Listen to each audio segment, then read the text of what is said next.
In this video, I'll be showing you how to make a free roaming camera, so let's get right into it. So to start off, you want to right click, preferably in like your player character folder, but anywhere you'd like, and come up here and select blueprint class, and select pawn, and name it BP underscore free camera, or whatever you prefer. Next, you want to open it up. And right now, this pawn will not move or anything because there's no movement component on it. So you want to go to the class settings, parent class, and you want to search for default pawn right here. And as you can see, we have a movement component now. So you can compile, save, and we can head to the character. So if you haven't already, open up your character in the content browser. And then in here, to make it simple, we are going to say tab. And let me find tab real quick. Right here, we're going to use keyboard event tab. And whenever we press this, we want to spawn actor from class. And the class is going to be our free camera.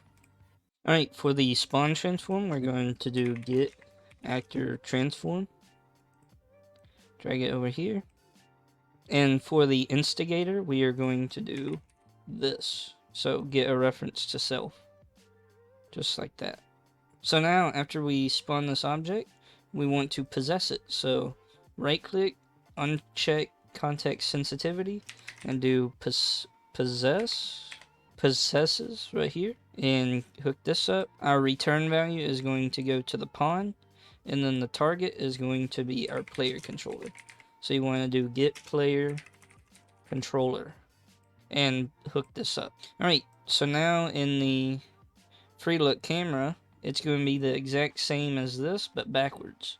So compile and save, and it appears that the get player controller is messing up. Oh, it's because it's the wrong one. I didn't turn context sensitive back on, so make sure you turn that on, and then do get player controller. This is the one we want. This is a player state controller. So plug this into the target and delete that one. And then compile and save. And everything should be properly working. Alright, so inside the free camera, it's the exact same thing as the character, like I said. It's just about the same thing. On your event graph, you can basically delete all this. Right click and do tab or whatever key you want. Let me find tab real quick. Right here. So what we're going to do is remember how we passed the instigator for ourselves. The instigator is basically what spawned this actor. It's a reference to the thing that spawned it. So we're going to right click and do get instigator.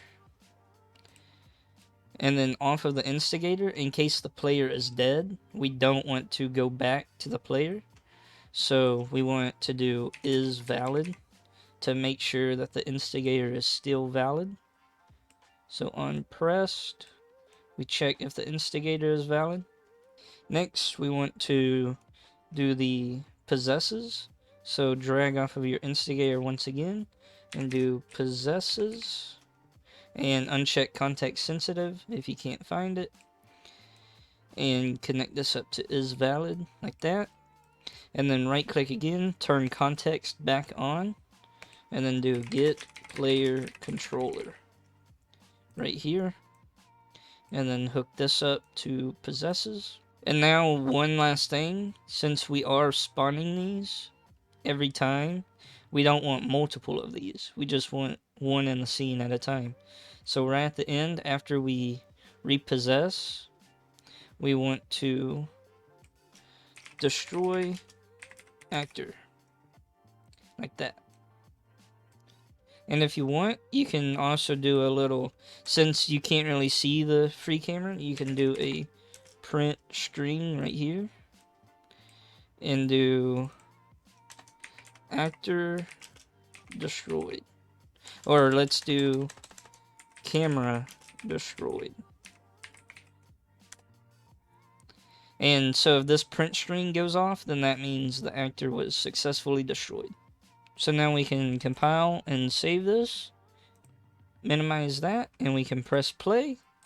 We run around, and if we press tab, we go into a free roaming camera, like this. You can roam around. You press tab again, camera destroyed up there in the top left. It displayed for just a quick second. There we go. It destroyed again. So our camera is successfully destroying itself whenever we switch back to the character.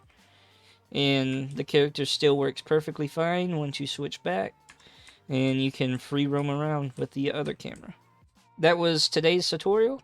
If you enjoyed or found it useful, leave a like, subscribe for more, and I will see you in the next one. Bye bye.